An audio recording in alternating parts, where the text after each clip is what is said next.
Hello, it is Ryan, and I was on a flight the other day playing one of my favorite social spin slot games on ChumbaCasino.com. I looked over at the person sitting next to me, and you know what they were doing? They were also playing Chumba Casino. Coincidence? I think not. Everybody's loving having fun with it. Chumba Casino is home to hundreds of casino-style games that you can play for free anytime, anywhere, even at 30,000 feet. So sign up now at ChumbaCasino.com to claim your free welcome bonus. That's ChumbaCasino.com and live the Chumba life. No purchase necessary. VGW. Void were prohibited by law. See terms and conditions. 18+. Lucky Land Casino, asking people, what's the weirdest place you've gotten lucky? Lucky? In line at the deli, I guess? Aha, in my dentist's office. More than once, actually. Do I have to say? Yes, you do. In the car before my kids' PTA meeting. Really? Yes. Excuse me, what's the weirdest place you've gotten lucky? I never win and tell. Well, there you have it. You can get lucky anywhere, playing at LuckyLandSlots.com. Play for free right now. Are you feeling lucky? No purchase necessary. Void where prohibited by law. 18+. Terms and conditions apply. See website for details. Step into the world of power, loyalty, and luck. I'm gonna make him an offer he can't refuse. With family, cannolis, and spins mean everything. Now, you wanna get mixed up in the family business. Introducing The Godfather at ChumbaCasino.com. Test your luck in the shadowy world of The Godfather slot. Someday, I will call upon you to do a service for me. Play The Godfather, now at ChumbaCasino.com. Welcome to the family. VGW Group. No purchase necessary. Void where prohibited by law. See terms and conditions. 18+.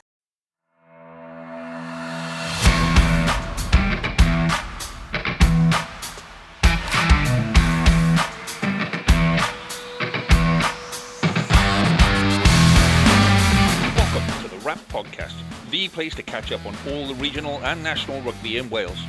You can find us on all the usual social media platforms and message us through there if you want, or you can email us on welshregionalrugbypod@gmail.com. So all the boring stuff out the way, let's talk rugby. Hello and welcome to this, the last episode of 2023 for the wrap episode. With me, as always, full crew this evening. We've got Jamie, James, and Harley. Good evening, gentlemen. Good evening. And I'll take this opportunity to wish you all a very happy Christmas and all of that kind of stuff. Now, those of you watching on YouTube will see that we're all in festive jumpers. I've got my little snowflake there. James has got, so Harley's got a Grinch. James has got like a mishmash of Father Christmases, and that's a next jumper, that isn't it, James? That's next. No, Tesco. Okay, it's got next right. Jamie's. I'm loving the story behind Jamie's. Where did you get yours from, Jamie?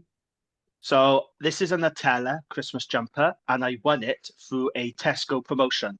So basically, you buy a jar of Nutella, you scan the receipt to Nutella, and then you get entered into a prize draw to win one of their jumpers. And yeah, I won it last week. So it's very nice, and it's very comfy as well. Lovely jumper. And it was free, which is even better. So Jamie no longer wants to be sponsored by Tiny Rebel. He now wants to be sponsored by Nutella because he's got the shirt with the branding on the front, so he can. I don't even eat the stuff though. It's my daughter that eats it. I gave it for her, and it's costing me a lot of money. Jamie. That's how sponsorship works. Nutella you could is be like so the expensive. You could be like Scarlett's and have like thousands. I mean, if Nutella want to sponsor me, that's absolutely fine. But I won't eat it. My daughter will. That's all I'm saying. Yeah, my kids do too. They go through bloody acres of the stuff. It's beyond. And it's got to be Nutella. She won't eat the branded stuff. We tried it with a supermarket brand. No, it's got to be Nutella. And she knows the difference. If you did a blind taste test, she'll know. And she knows the jumper. Like yeah, well, of course. It's the jumper. Right. So, speaking of sponsorship and what have you, I'm going to go first on Drink of the Week this week because I have got a whole lot of stuff still left in the fridge from birthday drinks from my younger boy, but then my older boy bought me some like proper local beer stuff. So he's in Swansea Uni. So I've got a bottle of Gower Brewery Shipwreck this evening, which I quite like, to be fair. I quite like the Gower Brewery. It's a shame they're based in Swansea, to be honest. So this is an easy drinking, uncomplicated golden ale using only floor malted Maris Otter barley and 2 hop varieties to give a light bitter touch, a fresh citrus aroma, and a warming malty finish. Whereas I would say it tastes quite nice. So yeah, it is actually okay. It's a decent beer. I just liked James' reaction there. Oh, when you said you. I love the Gower stuff. Gower Gold was my cheap drink in university. And fun fact about the Gower Brewery is they have a sevens team managed by the Ospreys Keelan Giles. It's full of ex-Swansea Uni rugby players and alum. They do loads of seven stuff around the country. See, now he tells me this. I've just spent a month putting together the fucking quizzes, and now you come up with that. Right, James, what is your drink of the week, my friend? The back to the comically large bottles. This week we're going for a Corona. It was this or you had tiny hands. I have massive hands, mate. This is a comically large bottle of Corona. Is there any lemon or lime in that? There's not. I didn't have any. I was gutted. I was going to go to the shop, but I didn't fancy Budweiser. No, you're all right. I don't like drinking Corona if you haven't got a slice of lemon or lime in it. It just don't taste right to me. I don't like drinking Corona anyway, but it's just handy. Yeah, it was there. Jamie, what have you got, mate? Well, I got something from up North Wales. I have got a Wrexham lager. Oh, well done. Well done. And I'm actually going to Wrexham this weekend. I'm going up there to watch Wrexham versus Newport County, and I'm very excited about it. Oh, my friend. That's the first time that sort of derby's happened in a while. Yeah, too right. And I'm looking forward to it. I like Wrexham lager anyway. It used to be very hard to get hold of, but they do it in all Tesco stores in Wales now. And it was on offer, so I bought a box. And yeah, it's just really, really nice. And like I said, it's a Welsh lager. I like this slogan here. Brewed in Wales, enjoyed everywhere. # Wrexham lager. Good stuff. Have any of you tried Wrexham lager before? I don't venture to the lager section. I do the bitter section and the proper beer, and then proper beers with attitude. And then I might stray to cider every now and again. You drink. You can tell you're a Scarlets fan, can't you? You go straight to the bitter bit. Oh, fair dues. Harley, what have you got? Well, let's start with Harley decided to take a week off mid-pod last week to spend with family time. You know, Jesus, honest to God.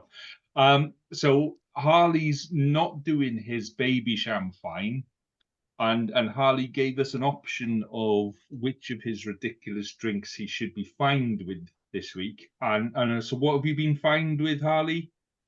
So for this week, I've got for the Blackadder fans, the purest green. This is ELF gin liqueur. So it's a Christmas gin liqueur I got off my auntie a couple of years ago. I mean, bless her, like she found out I like gin, so she keeps buying me these really horrible sweet flavored gins. But I'm very much like Brecon gin is my gold standard gin to drink because I like a nice clean gin. So this is elderflower, lime, and fig.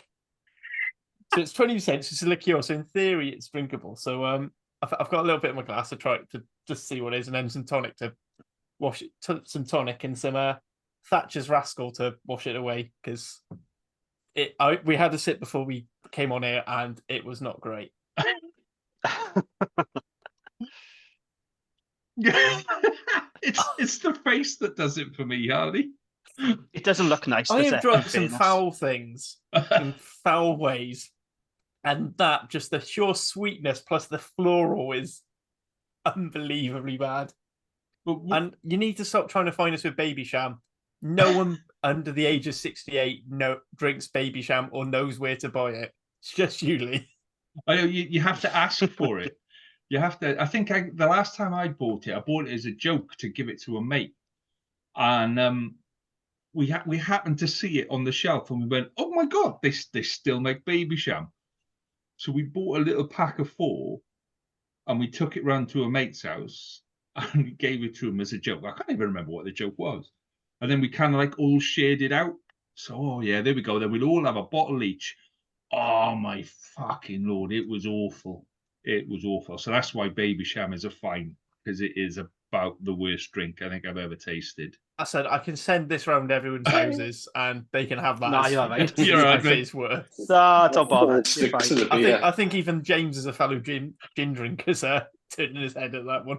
Do you think they came up with the word, the name? Let's make a gin and call it Elf, and then they found things to fit in, or did they go?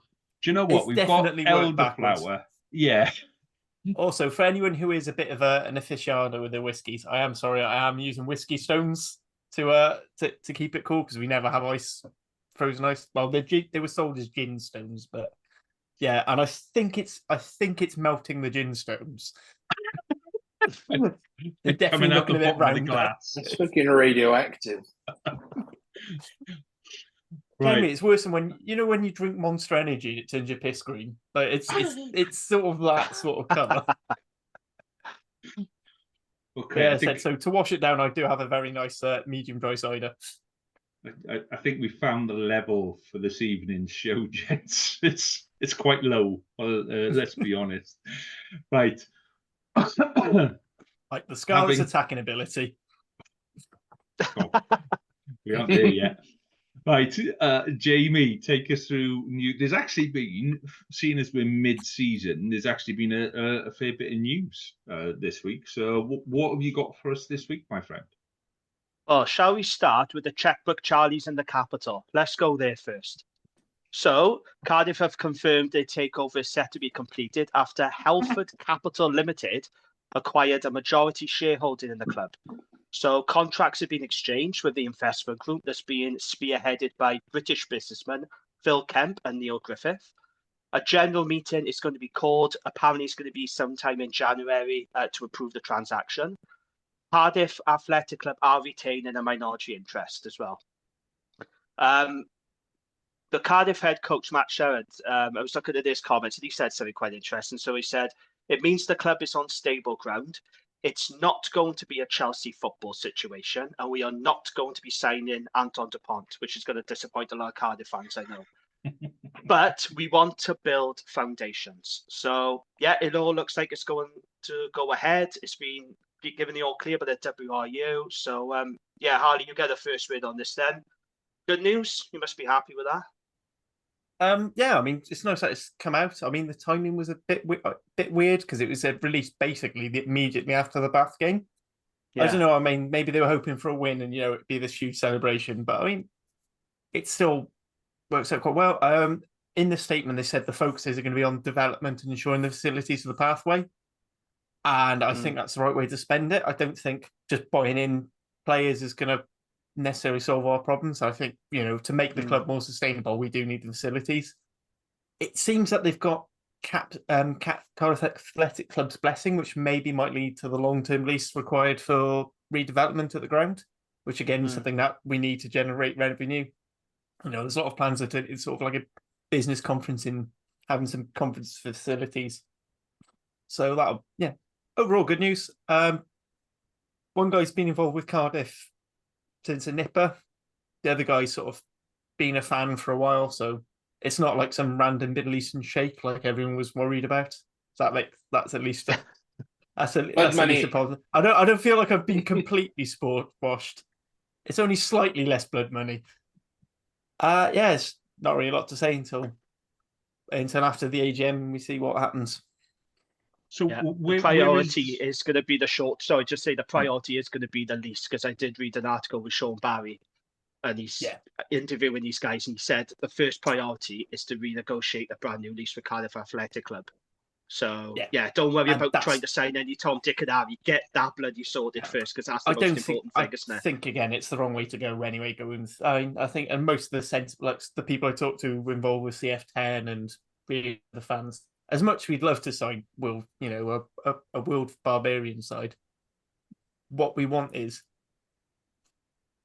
better facilities at CAP, the Pentwyn Leisure Centre development to actually be a professional training environment, not just a slightly done up leisure centre. And then just making sure the pathways are sorted. Like we could do with something to stop the drain of uni students. Or uni and A-level age students going off to Gloucester and Bristol academies and Exeter. So hopefully having some sort of team thing with the likes of Hartbury, where they still come back to us, would be better, but we'll see. I think they were trying. They tried like hell with Manuel Faye-Bosa. Probably went to Wasps.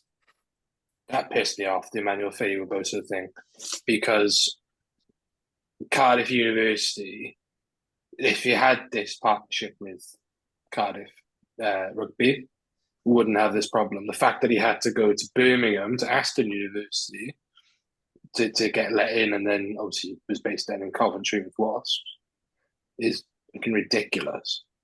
You know, well, they said the best they could do. Best they could have done was a year deferral, and no good for him. Swans University actively work with Mike Ruddock in getting these boys over. Right, Will Hickey, all right, he's been injured a lot for the Ospreys, but he's over here actively doing a 4-year engineering degree.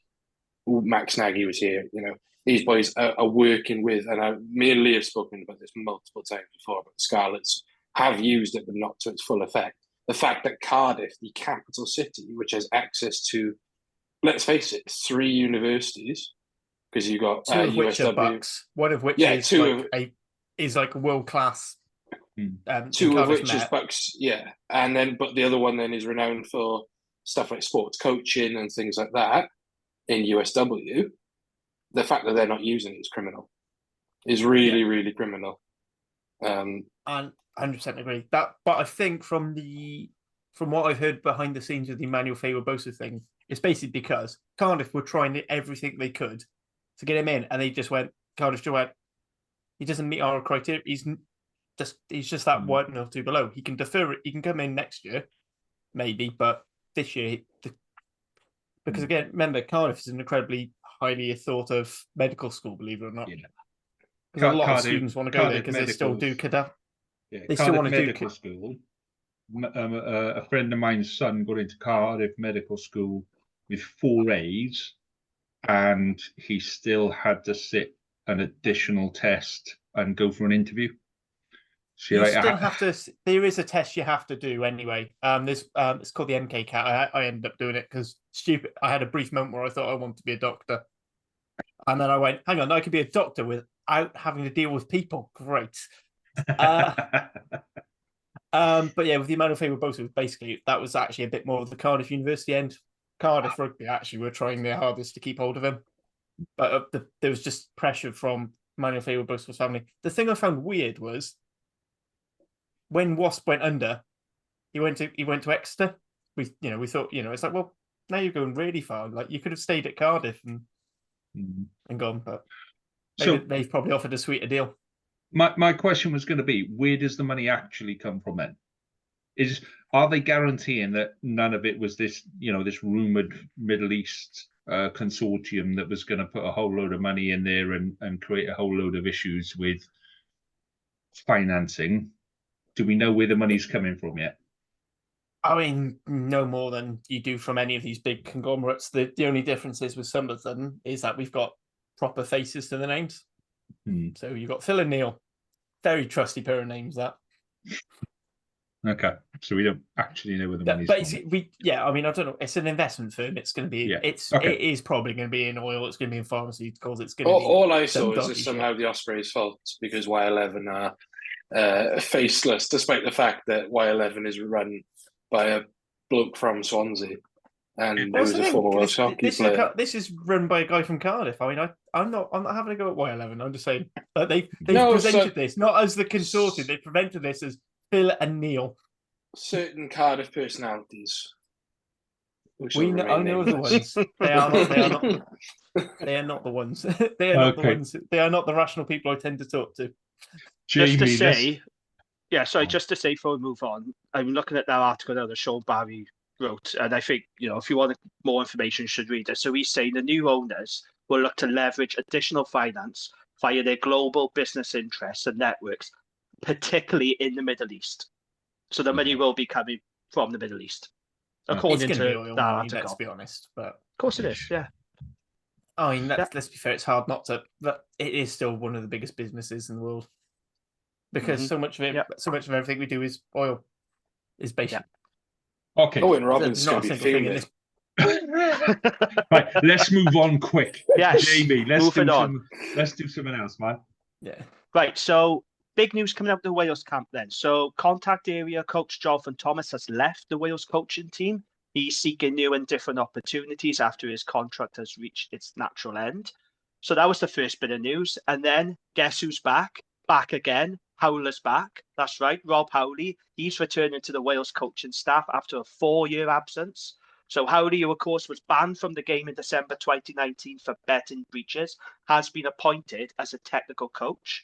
Howley will also have special responsibility for the men's and boys pathway, working closely with another new coach, a new appointment, Wales under-20s head coach Richard Whiffen, which is a very good appointment, I think. So here we are then. Howler's back. Snigger every time.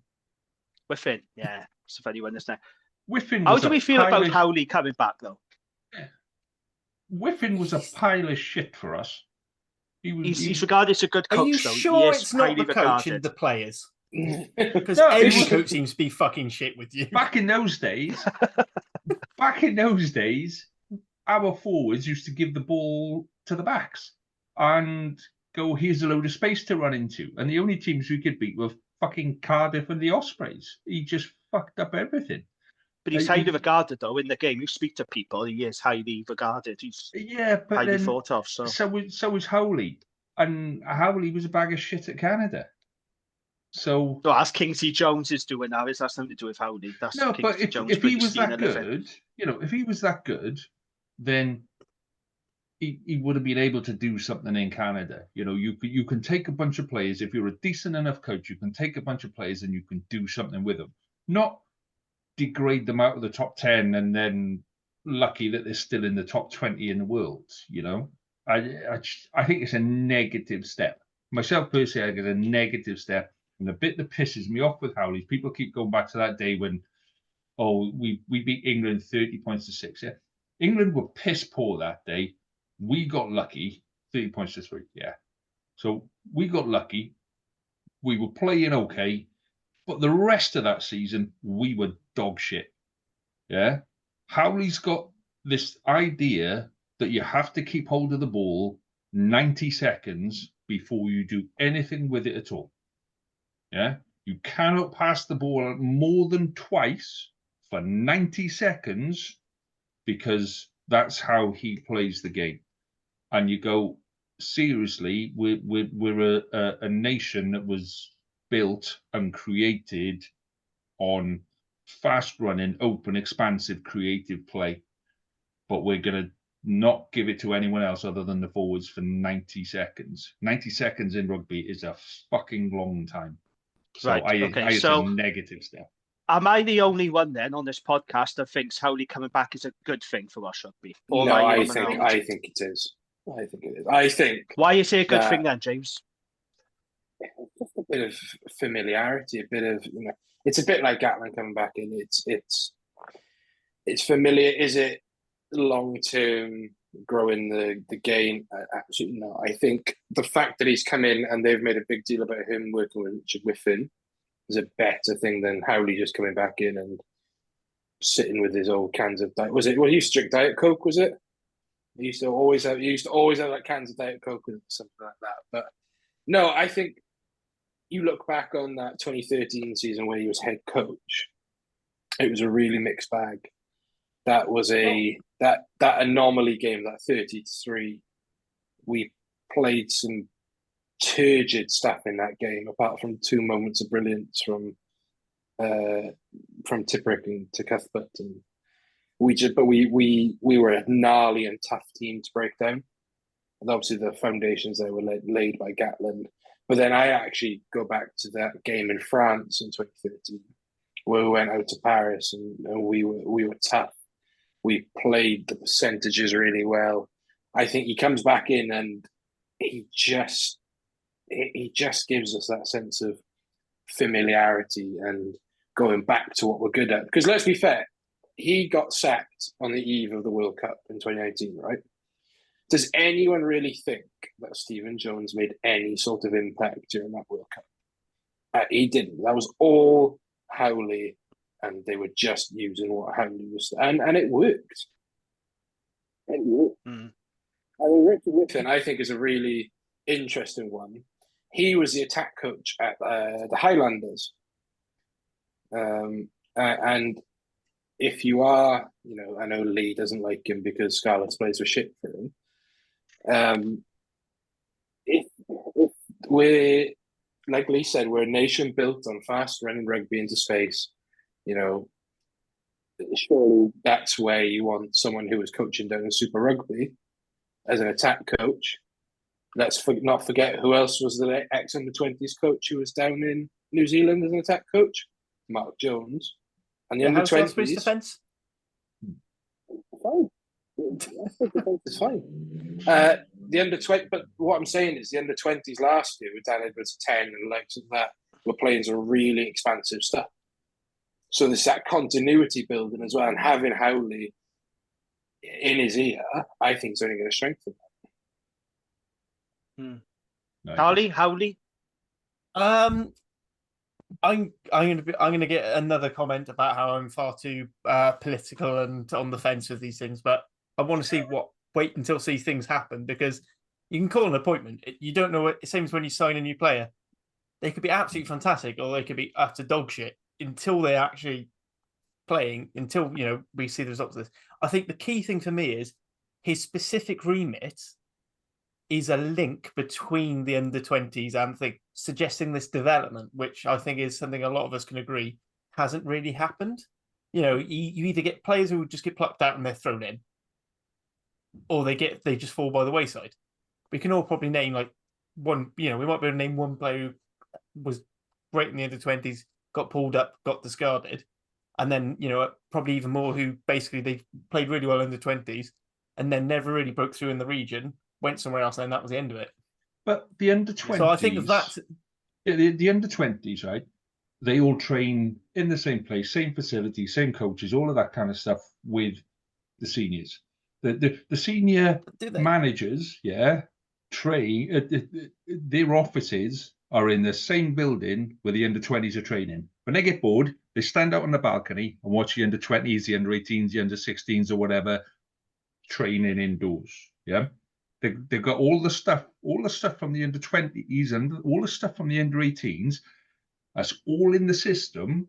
That all gets processed in the system and it gets put on a screen in front of them, so they can pick the players that they're watching. They can see who's fittest. They can see who's strong. They got all of this sort of stuff, and then they see them there. How the fuck we haven't had somebody before that manages that system and just looks at a spreadsheet and goes, these are the top players in these positions. They're in the building. You guys need to watch them. I can tell you how. We've been run by accountants, glazers, and ex-geography teachers. That's where this has come from. Is the fact we've had, if they can turn up the training, if they make it, fine, whatever. We'll have about 20 more minis and juniors coming up. When's my next meal with my wife on a separate bus?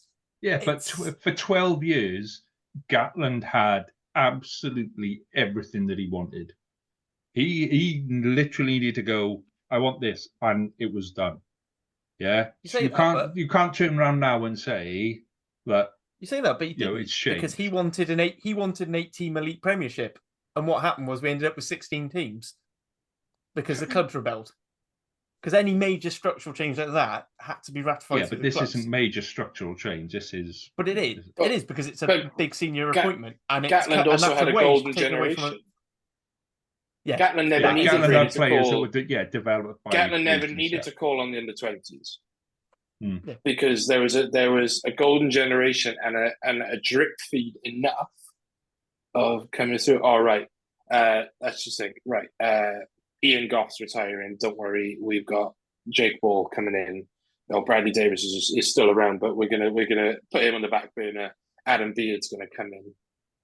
Things like that. So there was he had a golden generation with enough of a drip feed coming through from the under-20s. The last great under-20s team we had was the 2016 under-20s, which was Leon Brown, Adam Beard, Ruben Morgan-Williams, loads of these different players who are playing regional rugby now. And a lot of them are in the Wales squad. After that, there was nothing. Who left not long after that was Gatland. It's that it just dried up. There's only been dribs and drabs now, and it's showing. So now when we've got, go on, Harley. I was just saying, yeah, the part of the reason that dried up is because they basically just stopped giving a shit about the under-20s. Look what happened with Mark Jones. Really good foundations. Oh no, Osprey's gonna have him now.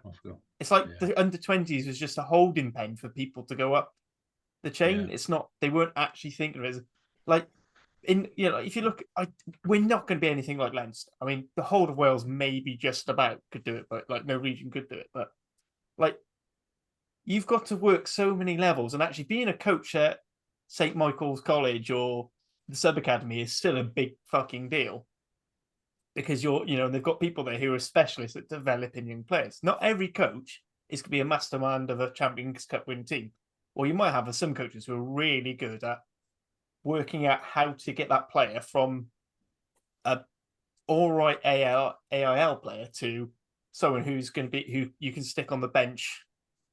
At URC, you've got another player guy who can get them up to that Champions Cup squad. But we sort of neglected. I mean, I know it starts down at the community game and through, but we seem to just be like, right, Gatland's got what he wants for Team Wales. That'll do. We don't need to worry about that. It's not Gatland's fucking job to tell the WRU, get the development going. Because as long as he's got enough for that, he's doing his job. And, and now we're finally seeing that being corrected. Hopefully it's going to cause some pain. We're going to have to deal with it. So I think Rob Howley's a step in the right direction.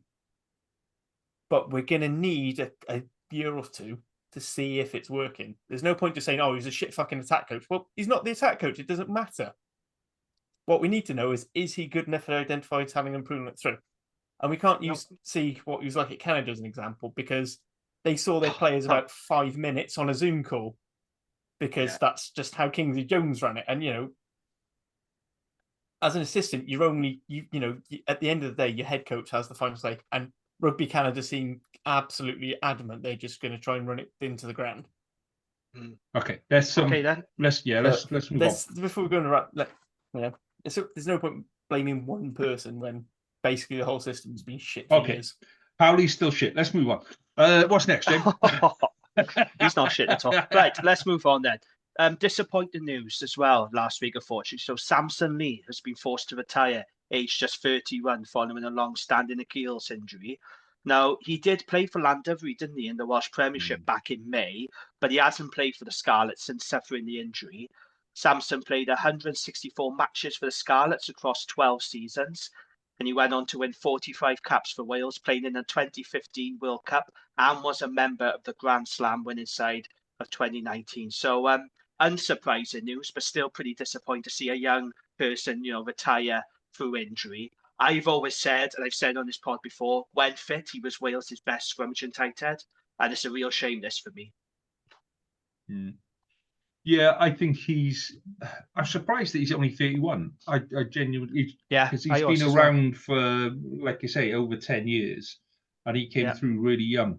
My favourite Samson Lee story, I might have told this before, but I'm going to quickly tell this again, was Samson Lee, when he was coming through, he'd just come out of academy, and they were giving Samson Lee media training.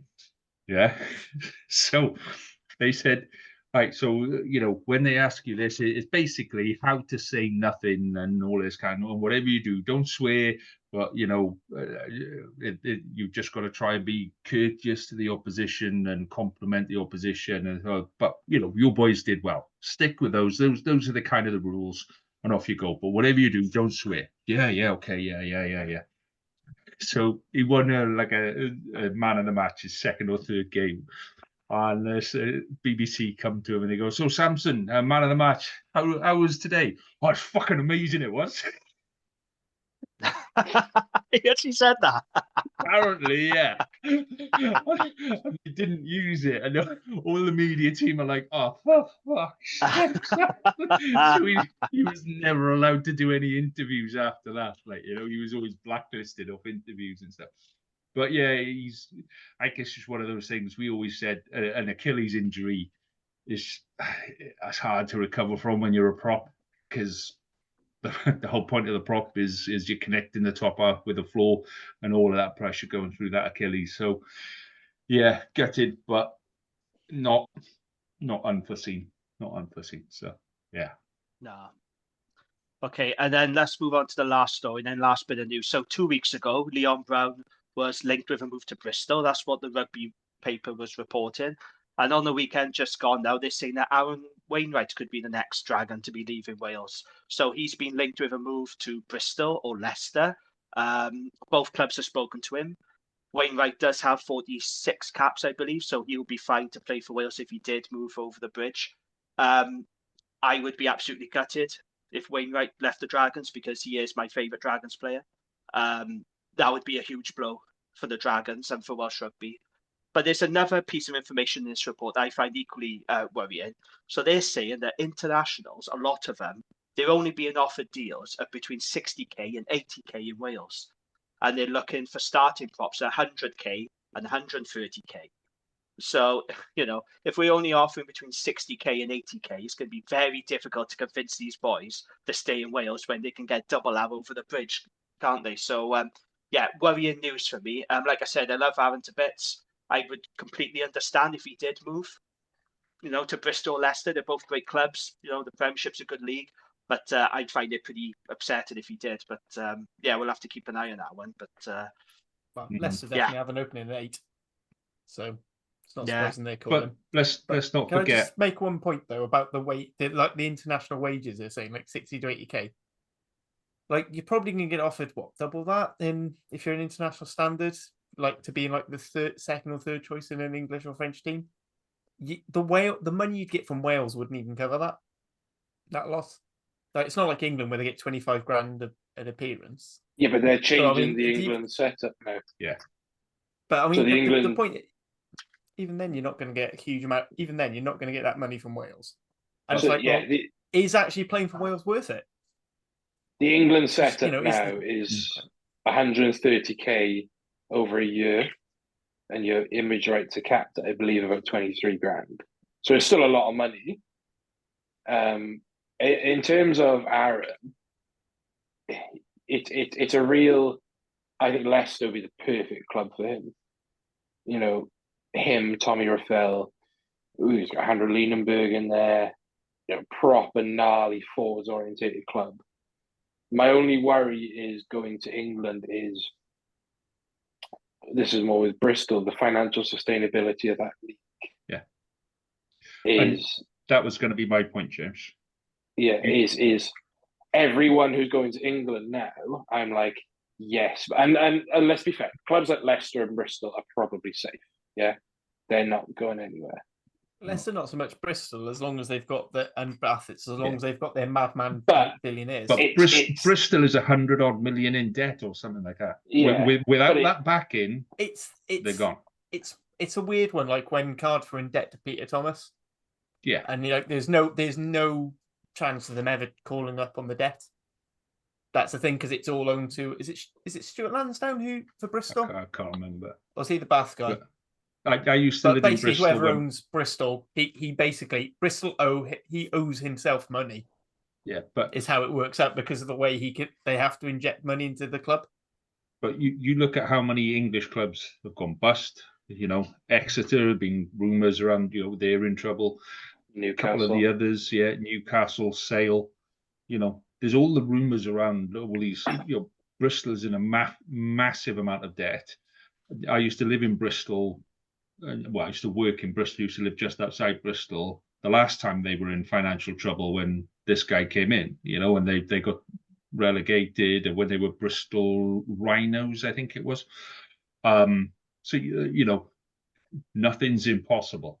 It's all relying on that one guy. So we'll talk about an Anglo-Welsh league and all of that kind of stuff another time.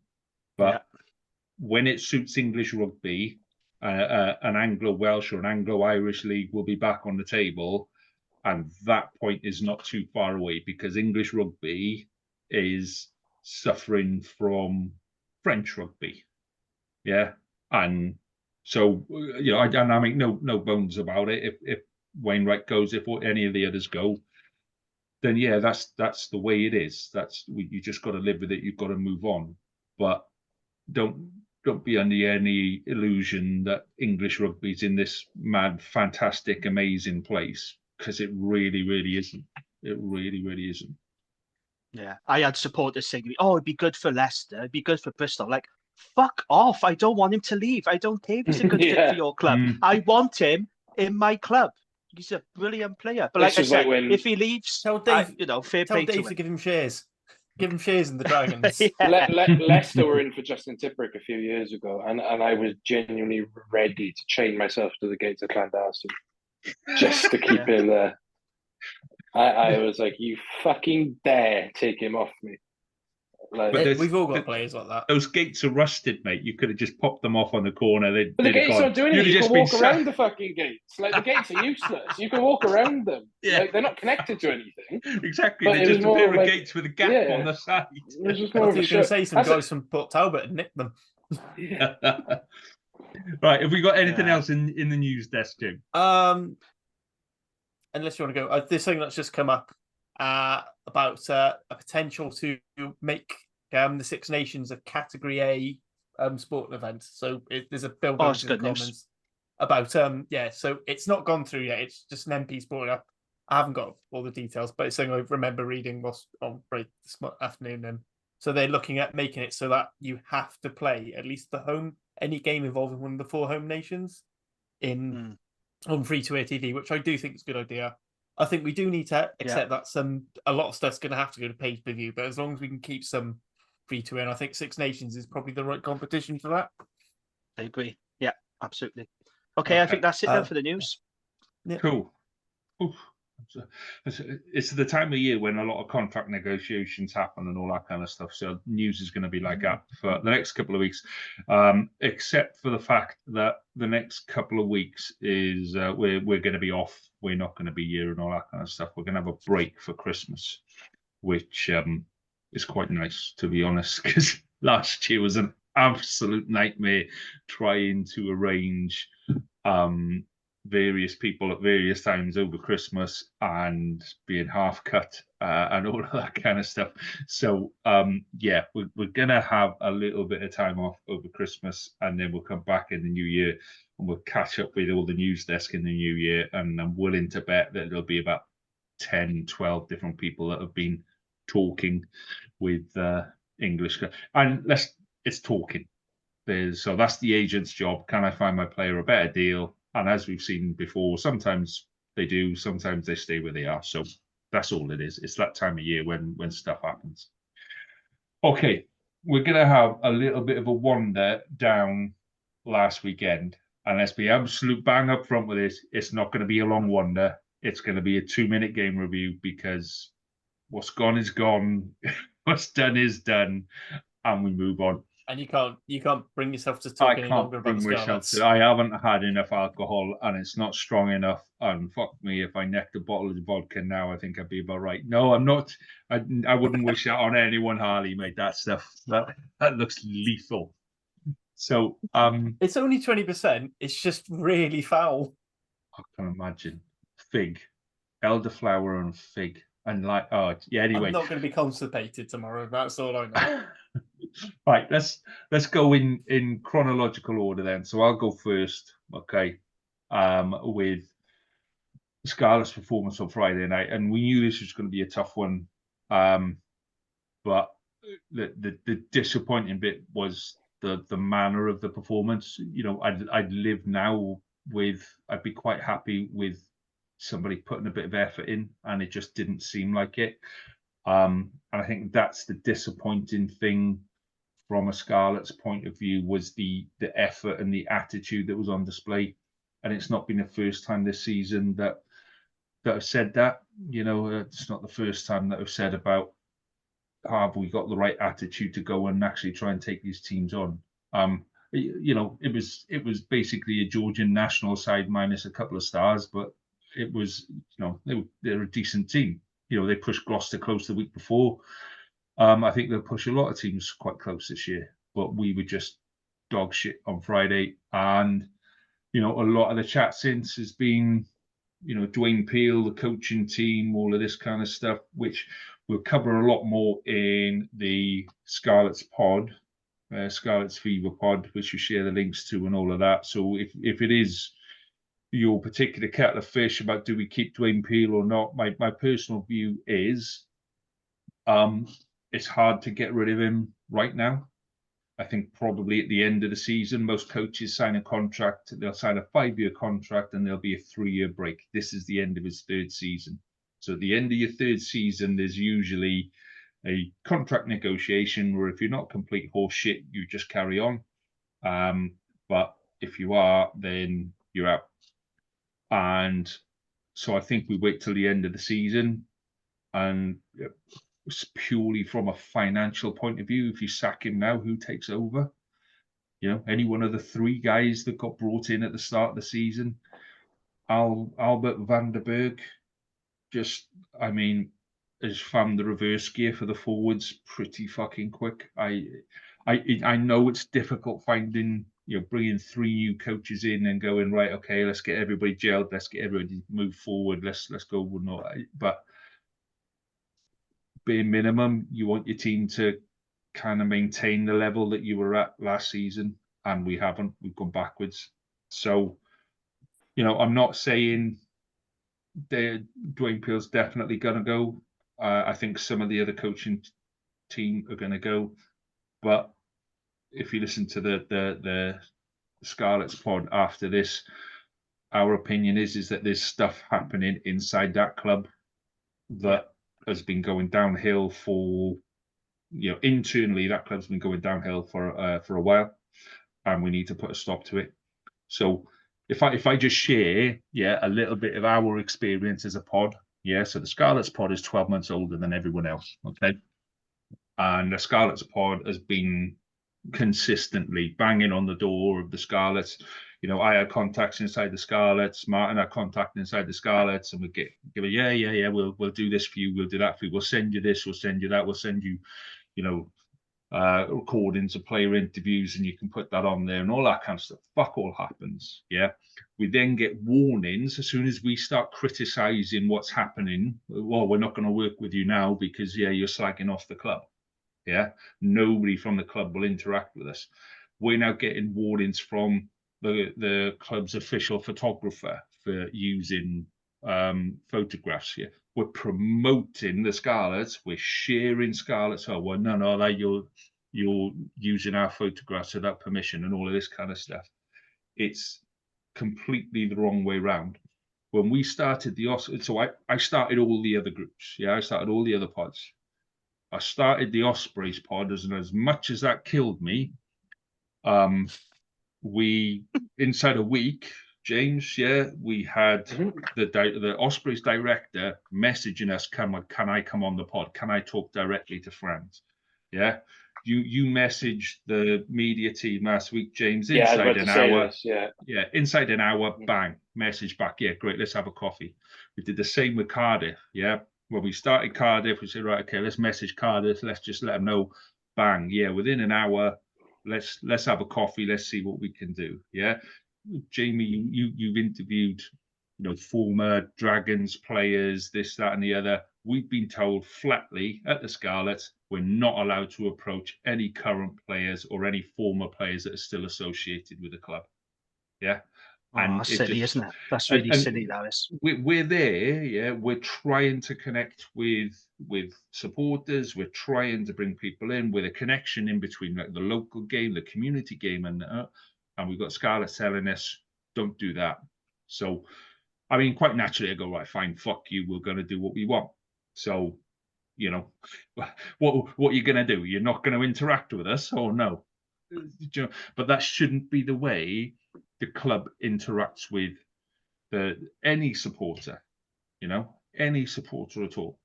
So, the other stuff that's happening inside the club that needs resolving. I don't necessarily feel that it's the coaching team as a whole, but I feel that we get to the end of the season and numerous contracts are going to be up that were probably renewed a couple of seasons ago that shouldn't have been. But I think Dwayne Peel's going to feel the full wrath of it at the end of the season, unless something changes. Something might just click, and we might suddenly go, "Hey, right, there we go." If the attitude changes and the effort changes, I can see him staying. If it doesn't, I can't. I have to say, though, I do feel a little bit bad because last week we had a good laugh, didn't we? At your expense, we take the piss out the Scarlets, and I said it would be funny if they lost to Black Lion. And to be fair, it was funny a little bit, and we did have a good laugh about it, all of us, on the WhatsApp group, because you don't laugh, you cry. But then there's a serious point to this as well. Yes, it was a terrible result for the Scarlets.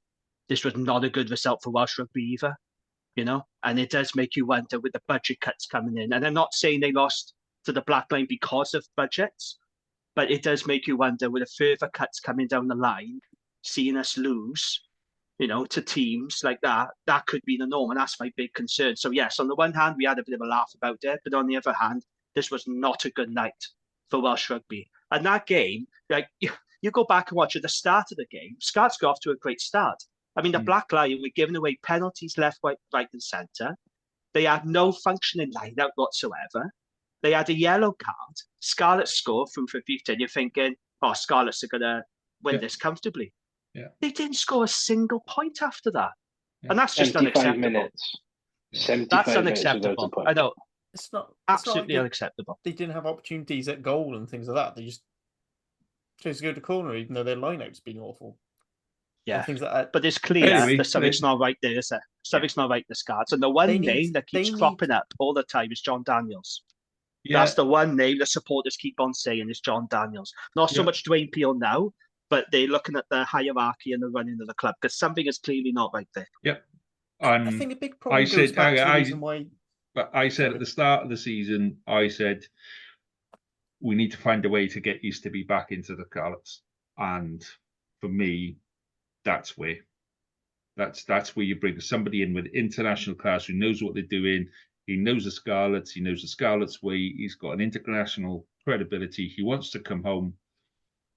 Bring him in as director of rugby and do it now. One of the big things for me is just the huge risks they've taken because they've brought in Peel, who's never been a head coach before. Right, he's been an attack coach. He's been attacking backs. Then they bring Jared Payne in, who's only ever done defence.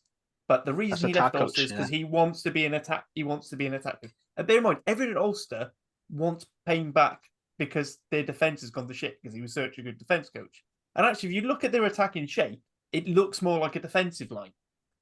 It's something that Hughes commented on Scarlet's pod, and it's something we talked about during that game.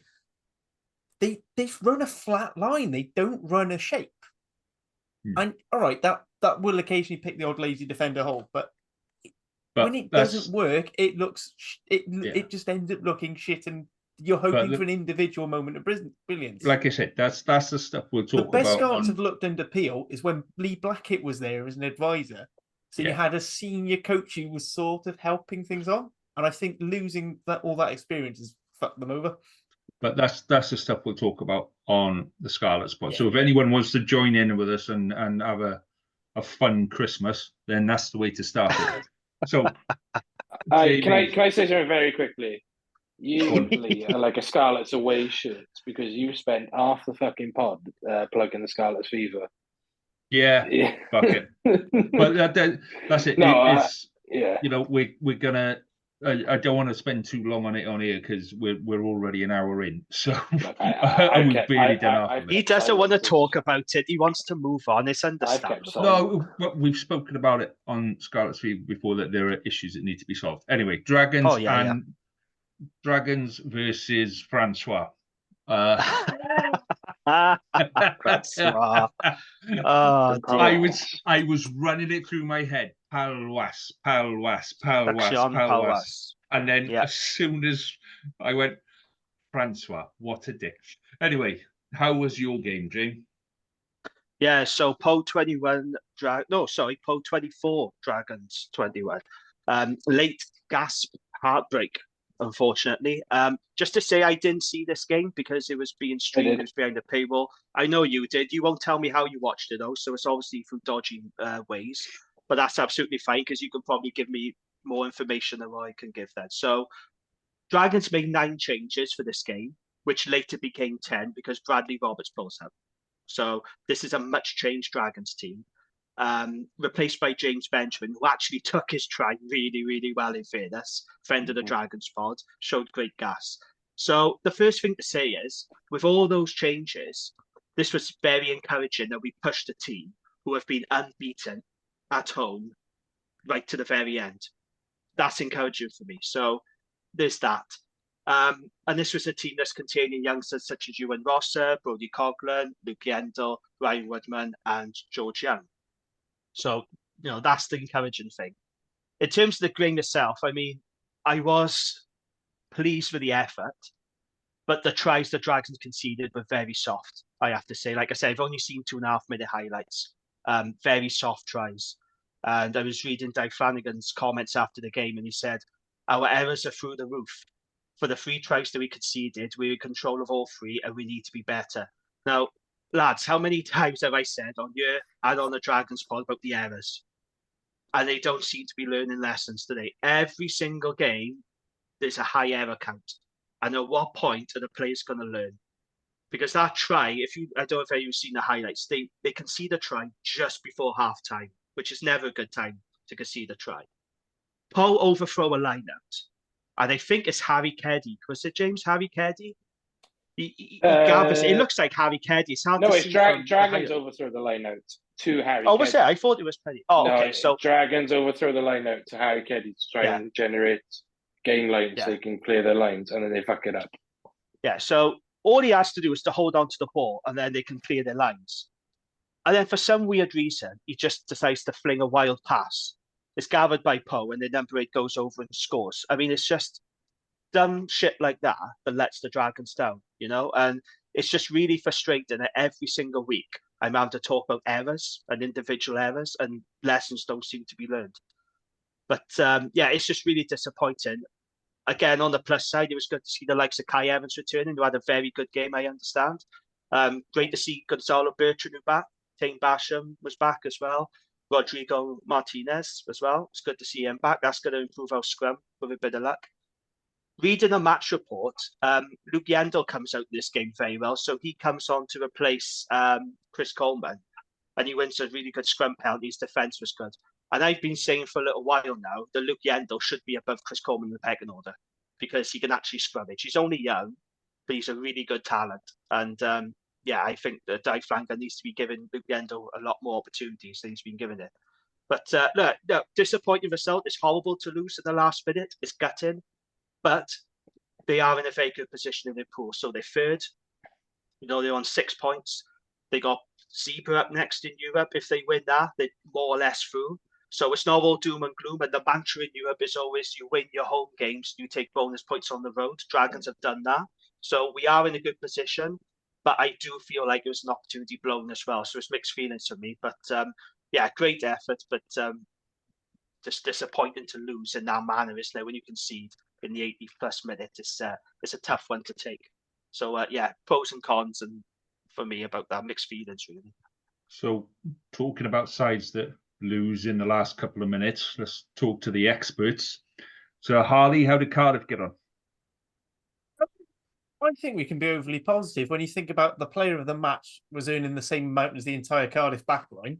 It's, if you put it in that perspective, it's great. And, the fact we only lost by 5. And actually, I think the Harlequins Toulouse game also sort of puts last week into perspective for us because they conceded the same amount of tries without scoring that many more. It was a proper batshit game. It was definitely not a game to watch half cut because I'd just come from playing for the twos, and we'd had a bit of a Christmas social, so I'd had a few beers. I'm trying to catch up. I have to watch it again on the Sunday to make sure I haven't imagined half the shit. But it was a really interesting game. I loved it. I thought I would have rathered a better result, but it was great. Thought our young back row stood up quite well. You can see where Cardiff lost it though when you just look at the try scorers. You've got legit big boy Cockney Singer, legit big boy Ollie Lawrence. Then you got Alfie Barbary going off the back of them all, and then 2 for Kutsia. So again, a nice big South African. We when we were in open play, we looked better than Bath. As soon as Bath got the ball and tightened it up and started punching holes, we just didn't have a hope in hell. we just got massively outmuscled in those bits. But the fact we only lost by 7s, I mean, admittedly in part due to Finn Russell missing 3 conversions. Your set piece. Who chose him for man of the match, by the way? Sorry, because I was in the pub watching it. The set piece was too bad, apart from the Mall defence. I thought set piece we held it the quite replacement well. props didn't do themselves any justice, I thought, and that was noted by a lot of people. And it's not me ragging on Reece Carey, and I will rag on Reece Carey. He's a lump of shit. Yeah, but, I mean, but no, genuinely, like, as speaking as a prop. It's so when your scrum is holding up, because I thought Azarati was brilliant. I thought Azarati had one of his better games. I don't think it's necessarily. I think a big part of it as well is when we took off Teddy Williams, and we had Teddy Williams is a big lump to have behind your tight head, and then we put him on for Josh Turnbull, who isn't small, but he's not that big tight headlock. I mean, this is where really we're hugely missing Tamani. Like, if you feel like you bring Tamani off the bench in the second row. I don't think Martin didn't have a good a game as he did in Toulouse. Didn't have as big an impact. And when you look at his opposite number in Barbary, and just how good Barbary was. Barbary was robbed of player of the match. That is fucking TNT sport narrative. Right, can I ask you a question, right? Because I watched this game in the pub. There was no sound. Now, I thought man of the match would have been Ollie Lovitz, because I thought he was really good for Bath. That was my man of the match from watching it. Who chose Finn Russell to be man of the match? Yeah, but who chose it? I want to know. On commentary. I think it was Ben Kay. No. Announced by Ben Kay. Ben Kay wasn't on. I can't remember the Baith was on comms, but he wasn't the pundit. It's usually when the pundits that choose. But because I love Finn Russell, but I didn't think he went. I think he had a shit game. He wasn't great at all. Like, I actually think, and I had messaged from a couple of other people, they actually thought the Beer had a better game. The Beer was very but good. It's the narrative, isn't it? Because they think Finn Russell's going to be a great post-match interview. I said, for me, I thought Alfie Barbary he caused us so many problems. It allowed people like Lawrence and Copeland Singer and everyone else to look good, because he just absolutely mantled our defence, and we're so busy scrambling, we haven't got time to get out. I do think Bath made hard work of it, and it did take that last minute try to seal it for them. The ones on comms, by the way, were Dave Rogers, was lead commentator, who I want to give a shout out to, who was absolutely fantastic. He was a fantastic. He called the game really well. I just don't know who the pundit was that called man of the match. The two beside him were Flats and Shanks. Oh, that's right. Okay, probably Flatman then, was it? I wonder. Lee, a bit of Lee's soul just left when he heard Shanks was on BT Sport. TNT Sport. There it goes again. Of course, it'd been Flats and Shanks, because you've got an ex-Cardiff and ex-Bath player. And I remember I watched this half cut, and then when I rewatched, I watched the game. I wasn't really paying attention to the comms. But my favourite part of that game was De La Rua finding out he's schizophrenic and passing to no one. He's clearly a Bath player. That was so bizarre. On your left, and De La Rua just lobbed it to the left, and he's like, oh. Genuinely, I was just like, that's one of the bits I had to rewatch, was because I was like, did that happen? Did he just pass the thing? That's a dick of the day move right there. That's doing a paint on the head. That is a boot. That is your muddy boot full of beer. That. Okay. That was worse than the one where I just got stepped by the opposition 8 on Saturday. Let's move on quickly to the Ospreys game then, because time is progressing. So, James, give us your rundown on the Ospreys match. As I said in the tweet on the Irie Twitter account, look, I can sit here and list all the reasons, the contextual reasons why we were going to lose this game. And I'm going to. We lost. Seriously, no. Losing Morgan Morris and Keelan Giles before the game is huge. I'd say one more than the other. But you say that Keelan Giles' experience. Harry Houston looked like a sheep, a lamb in headlights out there. He was defensively all over the place. Yeah, he's very quick and moved with the ball well. But at least with Keelan Giles, was a like replacement. Defensively, Keelan Giles knows where to stand is a good start. But then when you lose Morgan Morris as well, who's been your captain, one of the main sources of ball carrying, blah, blah, blah, it's brilliant. Montpellier, they would have had this game penciled in from day one. We beat them twice last year, once on their home turf. They were out for fucking blood. And you could see that from minute one. Their offloading game was unreal. Garbisi was brilliant. Leo Colley was brilliant. Sam Simmons, the face like a discount Michael Fassbender looked brilliant. Look, a team with a budget of 25 million versus a team that has Harry Houston, who's 12 in it. It was always going to go one way. I'm disappointed we didn't put up more of a fight. There were bits in the game where we genuinely looked physical and we looked decent. The scrum went really well. I wouldn't have expected anything different from Tom Boulton, Nicky Smith and Derry Lake. Derry Lake starts, continue to impress, 100% off the line out again. I want to quickly talk about the refereeing because Ospreys conceded 7 penalties in this game and conceded 3 yellow cards. I have no issue with the yellow cards whatsoever. They were cynical actions, and cynical actions should lead to yellow card, especially in the areas of the field that they were conceded in. I have no issue with that. I'm putting that on the record right now. What I do have an issue with is the Montpellier scrums, particularly their starting loosehead, gave away 3 penalties, and they gave away, I think, 4 penalties altogether. Montpellier then conceded 15 penalties over the course of 18 minutes. The referee didn't even give their captain a talking to say, your penalty count is going up.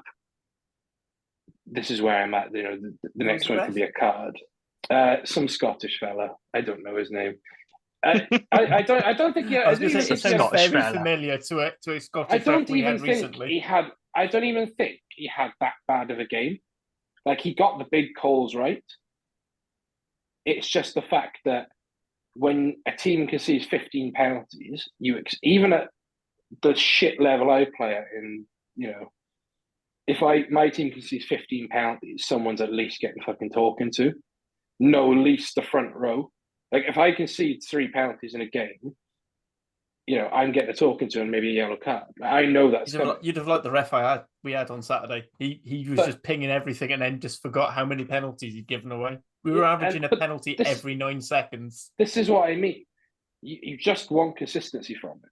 And look, but it doesn't gloss over the fact we weren't good enough. We didn't.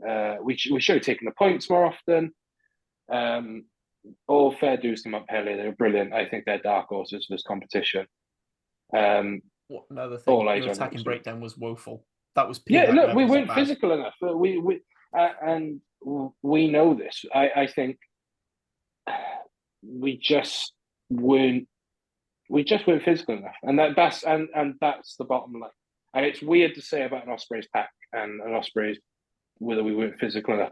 We lost Nicky Smith quite early, and we lost Owen Watkin at half-time. They're 2 massive things. George North looked like he spent, the weekend in Montpellier house hunting in fucking Provence because he was awful. He looked again, wasn't he? He looked like a man who had 1 foot out the door, which was annoying because he had a decent enough game against Benetton the week before. But it just shows our best centre partnership currently is Kieran Williams at 12, Owen Watkin at 13, because defensively Owen Watkin is very good. And this is where Harry Houston got left out to dry a bit, in the fact that you have a 13 who's, and Lee will appreciate this, doesn't know how to defend, and then you're leaving a winger who on his first ever start is having to cover a lot of ground. Yeah, look, Ospreys were bad. It stings.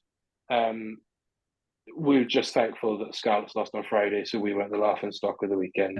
Just to quickly say, the referee was Anthony Woodford, but it was English. It was actually an all English. He sounded Scottish, so I Fuck, the Scots are going to rip you to pieces, man. Oh, fucking nothing worse than being called English. I'll save you, James. Other than Holly Davidson, all Scottish officials are fucking wank. No, I just question the consistency of the refereeing. That's all. In the fact that £15 is 7, but it's a big one coming up. Yep. Can we go into? Okay. We previewing the next one? So before we move on to festive derbies, and we will do festive derbies, I just wanted to say that we have this week launched our Christmas quizzes on YouTube. So they're on all our channels. So you have got one for each of the regions. Okay, there's a Scarlets one, there's an Ospreys one, there's a Dragons one, there is a Cardiff one, there is then a Welsh Rugby one, there is then a URC quiz, there is then an international rugby quiz. Yeah, this is going to keep you busy all through Christmas because we aren't going to be here. So it's a little bit to remember us by over Christmas. When you're bored, when you're pissed, when you're down the club, to just dig out one of these, put them on the screen or whatever, and just have a crack at them because they're going to be good fun. They took fucking ages to put. They put a lot longer than I anticipated putting them together, and I'm still convinced that some of the answers that I've got there are not right. So by all means, come and argue with me. I'm not touching social media over Christmas, so argue all you want. Fucking crack on. It's not going to bother me, but enjoy them. They're a bit of fun. Yeah, just let us know how you get on, and we shall do it again next year. Saying that, I'll probably start in June, but we'll have another crack at it next year. But do enjoy them. They're on our YouTube page, and we share them on all of our main pages as well. Okay, we were going to do listeners' questions, but we're overrunning. But basically, listeners' questions this week were: I like this biscuit. This is my cat. Are Cardiff dodgy money? And can we have an Anglo Welsh league? So there you go. Make of that what you will. What else was on there? Oh, what can Santa bring me for Christmas? That was a good one. That was actually that was Martin. That was fan of the show. Martin was, what can Santa bring us for Christmas? So maybe we'll run that on socials over Christmas period, and we'll just get some comments in on that because yeah, well, what do you want off Santa this Christmas? Most of us have gone more money and a functioning scrum. So there we go. Yeah.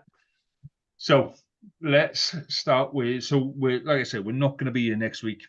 The week after, we'll be back January the 9th, 10th, sometime around there, 8th, 9th, something like that. Okay.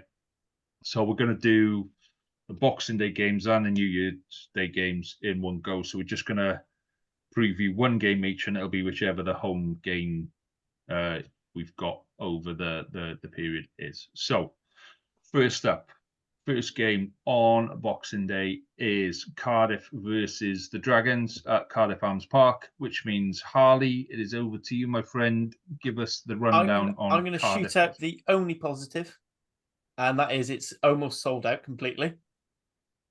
Other than that, I can't believe close to 12,000 people want to go see what I think Jamie and I can agree on is the worst game of rugby ever to be, which is Cardiff Dragons on Boxing Day.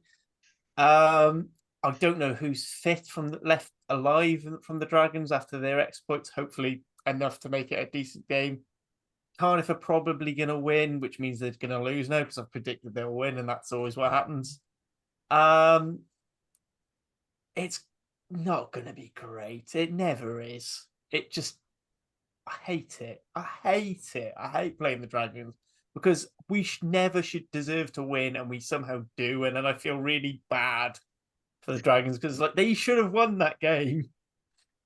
But a bit like Scarlets getting their 2 guaranteed wins against Cardiff, we've got to get our 2 guaranteed wins against the Dragons. It's just the way Welsh rugby goes.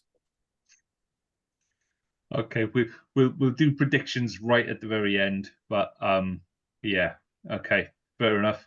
So the next game on Boxing Day will be Scarlets Ospreys.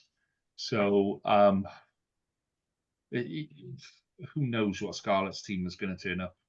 Really, we're perfectly capable of playing some decent rugby. We've just forgotten how to do it. And with all the shit that's going to happen in between now and then, and there is going to be a load of shit that happens in between now and then, I'm fed up of saying I expect a reaction from the Scarlets because it's just not, we shouldn't be needing a reaction, but this is the Ospreys, second time in a month. We need to pull something out, and the boys need to show that actually they're there to play. Ospreys never like coming over the bridge, and rightly so. I can't see. I mean, pretty much every season I've gone to this game when I've been available. First time in, COVID aside, but first time I've been available where I'm just not interested in going to this game. That's how bad things are at the minute. And there's other stuff going on and all that kind of stuff. But I can't see it being a sellout. Can't see it being fantastic. I think it's going to be a turgid affair. Yeah, it'll be whatever it'll be. Ospreys will keep the ball tight. Scarlets will sit there and go, "Oh look, Ospreys are keeping the ball tight," and that's pretty much how it'll end. So, yeah, it won't. You'll win. We don't win at the Scarlets, unfortunately. We don't. It's been about fucking 9 years since we won, and we only drew last year because is it that late? Really? Yeah. Has it been that long? It's been like ridiculous. You didn't deserve to win last year. No, we got out to a lead. We let you back in, and then you made that stupid decision to go for the corner rather than the three. Yeah, we get the ball back, go upfield. Rhys Davis manages to get over, last minute. And then Jack Walsh, who last year had a boot like a Toblerone, managed just to slot it for 23-all. But we just don't travel, and all our don't travel well. You've got to travel like about 15 minutes, mate. Yeah, but you've got to go. You don't need to travel it. You could walk it. I went to say we don't travel well to the Park Scarlets. We just never have. We hate going down there. It is a mental block. We talk about your mental block, Jamie, with Cardiff, but we fucking hate going down there. I do expect a response from the Ospreys. If what I've heard is Morgan Morris and Keelan Giles might be okay. Keelan Giles is more of an injury worry than Morgan Morris. I definitely think they would have taken Morgan out as a precautionary, in the fact that I don't want him going to get, fucked up by Sam Simmons and Jan Serfontein. I'd rather him be running at, Archie Hughes and Charlie Titcombe in a week's time. We're sweating on the big three, apart from Morgan Morris, are Rhys Davis, Kieran Williams, and Jack Morgan. They're the big three we're sweating on. And you saw on the weekend that where we lacked physicality at the breakdown, they weren't there, and their physicality at 12, where Kieran should be. So if they're back, I'll breathe a bit. I'll breathe a bit and sleep a bit nicer. But okay. Well, we keep saying that we're going to have Sam Lousy back, and I think if Sam Lousy comes back, we're a different team. But there's also a bit of me that goes, Sam Lousy's already signed to go and play in France, and they're just trying to hold on to him and get some compensation for him. So there we go. Right. So New Year's Day, Ospreys host Cardiff. So James, make of that one what you will. None of this running rugby bollocks. It will be tight. It will be scrums. Tickets are going really well at Brewery Field, from what I can see. So really hats off. I've got to sort my ticket out this week because I've got to claim that. I can't wait for this one. I love the New Year's Day stuff against Cardiff. It's always a fucking belter of a game. It's always fucking horrid. Yeah, but that's why I love it. It's fucking brilliant. It's always like I love it. The one last year had everything I wanted. That everything I wanted in a rugby game was in that game last year. So yeah, I'm really, really looking forward to this one. I love the Brewery Field. It's probably my favourite rugby ground outside of St Helens. It just has that old school feel. Well, it is old school. Okay. Can I just say, the thing I've hated about the Ospreys Cardiff game is it's everything Cardiff tried to do to Scarlets and fail. And Ospreys do it to us. Like, we tried to outmuscle the Scarlets, but then they do some bullshit in the backs, and then they win. And it's really frustrating because you know what's going to happen. You know Nicky Smith's going to fold half the pack in half by himself. Reece Henry's Hickey going to Smith. be sort of Absolutely.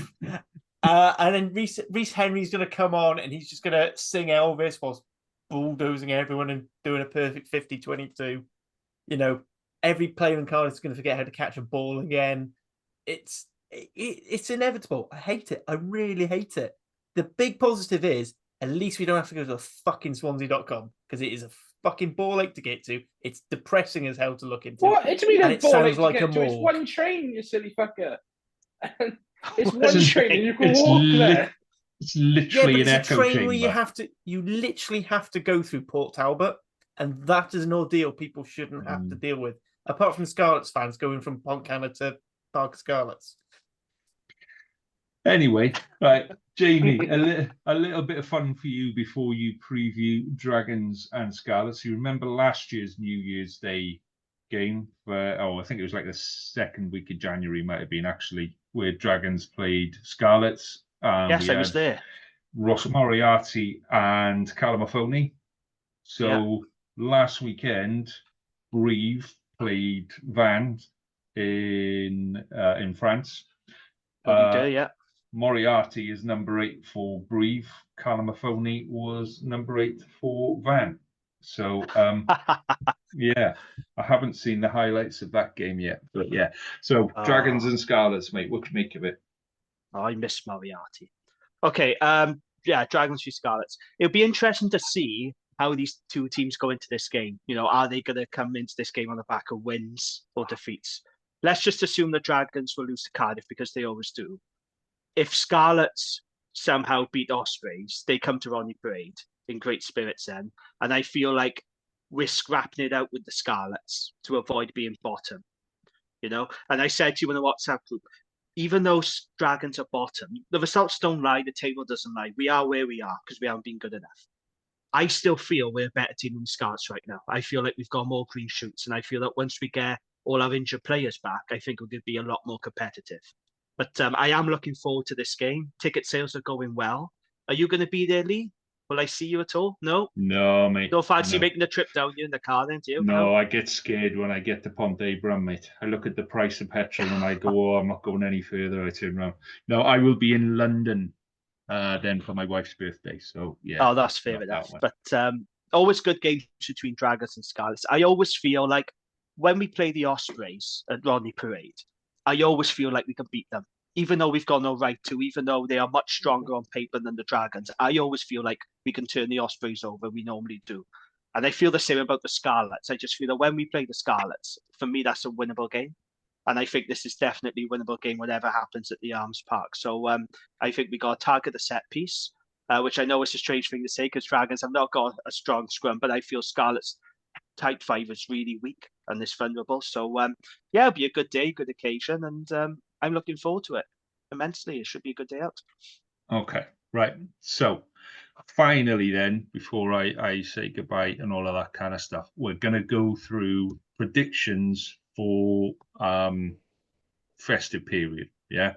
So don't fanny on about stuff. Just give me your fucking prediction. James, I'm looking at you. When I ask you for the Scarlet Osprey score, don't tell me how shit the Scarlet's pack has been for the last 6 weeks, okay? Just give me the fucking score, man. Right, Harley, you first. Hey, Harley's been a good boy. Harley's bought Teacher and Apple, and Harley's already filled his in on the sheet. So, right, Harley, right, Cardiff be Dragons. Cardiff by 7. Scarlets Ospreys, Ospreys by 1. Ospreys Cardiff, Ospreys by 12. And Dragons Scarlets, Dragons by 5. Dragons by 5. I need to write these down. I've lost track of the fixtures now. You said them so fast. Okay. 7, 1, 12, 5. So, James, your prediction for Cardiff versus the Dragons? Can a big earthquake happen when both teams fall into it? No, I think this will be Cardiff by 6. 6, okay. And Scarlet Ospreys? Oh, fucking hell. Ospreys by 2. I love the way you resent the fact that you're predicting Ospreys to win that, mate. I just, yeah, cracking that is. I love how he's going 1 point either side of my predictions just to try and Yeah, get ahead of but- me in I the couldn't league. fucking hear your he can't- predictions, so I'm with Jamie on this one. I couldn't Yeah, fucking hear what you said. It's like a machine So gun. fast, they're Ospreys. You said they were funny about. Yeah, no, I'm with Harley. Well done. Right, James, Ospreys versus Cardiff. Ospreys by 3. Ospreys by 3. I'd take that. And Dragons Scarlets. Dragons by 7. 7. Okay, Jamie, you'll go, my friend. Cardiff Dragons. Yeah, well, we all know about the mental block, don't we? There's no point going into it. I'll go Cardiff by 10.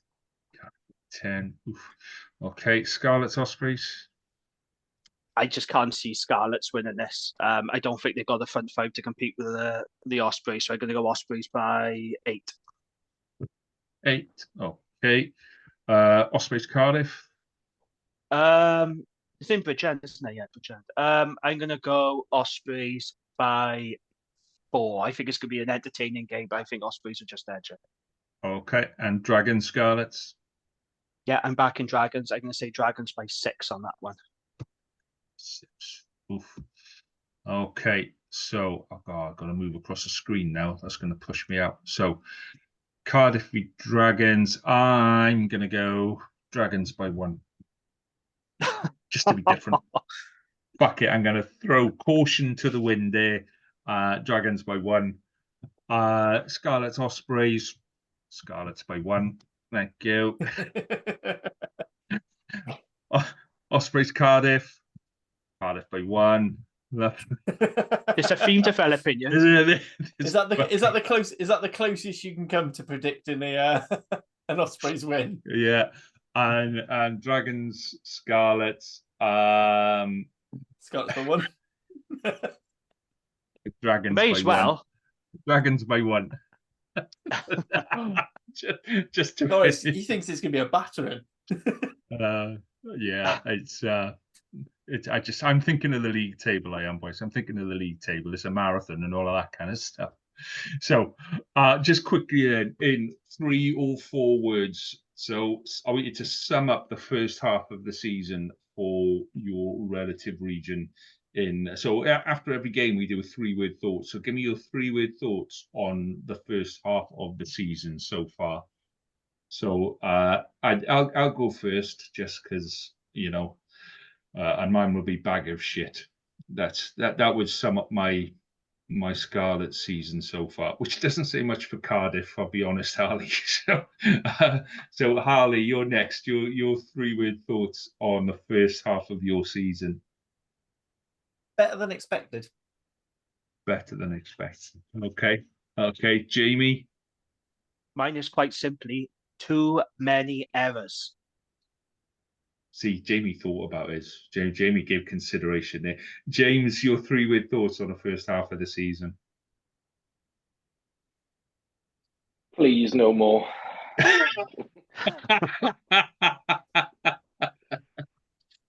Or a 4th word for the word injuries. Just make it stop. Make it stop. Right, gents.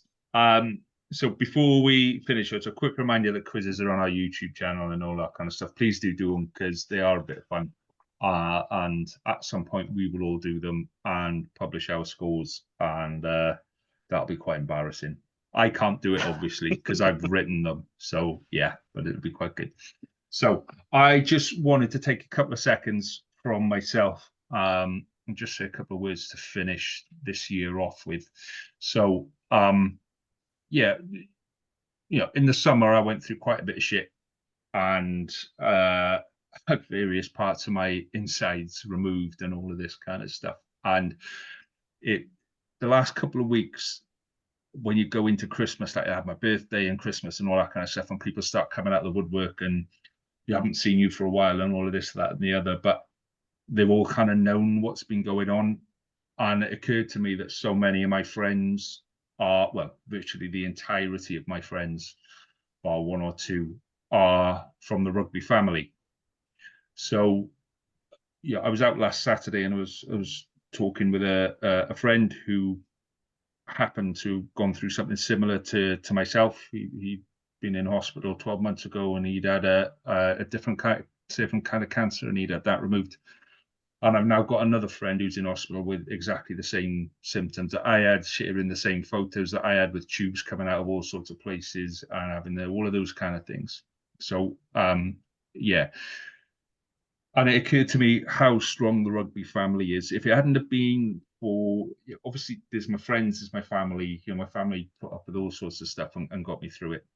But then there's my rugby family, which I include you guys as my close family, and Carwyn and Reese as well. And, we don't appreciate what the rugby family means to us until we really, really need it. And we'll sit here every week and we'll slag each other off, and we'll have all of that banter and all that kind of stuff. And it's good fun, and it makes you smile, and it puts a little bit of warmth in your heart. So my message to listeners over this Christmas is, firstly, thank you to listeners as well for sticking with us and still being there. But my message to you is to remember what the rugby family is, to remember what the rugby family is about. And if you're in a clubhouse or you're anywhere this Christmas and you see someone who you think might be part of the rugby family, go and say hello. Particularly if there's an old guy sat in the corner of the clubhouse and not talking to anyone, just go and make him feel part of the rugby family. If there's a young kid that's come up to the seniors and maybe isn't quite fitting in or whatever, just go and make him part of the rugby family, because the rugby family means a lot to you when you need it to, and when you need the rugby family to be there for you, it will be there for you. So go and say hello. Go and make somebody's Christmas. It might be, the only time that guy's spoken to somebody for a couple of weeks or whatever, but go and make somebody's Christmas and remind them what the Christmas family is about, because the rugby family is all about. Because, yeah, it means a lot to me now. It means a lot more to me this Christmas than it did last Christmas. And the fact that we sit there and we go, this is what the rugby family is, actually means something to me now. So I wanted to say a big thank you. I wanted to finish the year by saying thank you. It's been different and difficult. And if it hadn't have been for you guys and the rugby family, then who knows where we would have been. So a big thank you to everyone. A big Merry Christmas. Have a fantastic Christmas, a fantastic New Year. We'll be back in the new year. And on that note, gentlemen, enjoy your rugby. I shall see you in 2024. All the very best. Have a Merry Christmas, everyone, and a Happy New Year.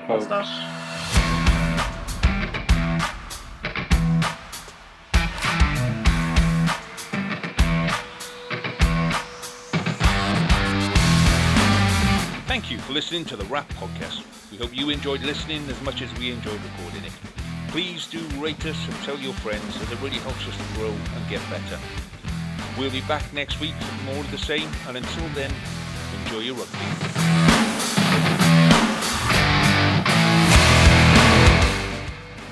Sports Social Podcast Network. With Lucky Land Slots, you can get lucky just about anywhere. Dearly beloved, we are gathered here today to... Has anyone seen the bride and groom? Sorry, we're here. We were getting lucky in the limo and we lost track of time. No, Lucky Land Casino, with cash prizes that add up quicker than a guest registry. In that case, I pronounce you lucky. Play for free at LuckyLandSlots.com. Daily bonuses are waiting. No purchase necessary. Void where prohibited by law. 18+. Terms and conditions apply. See website for details.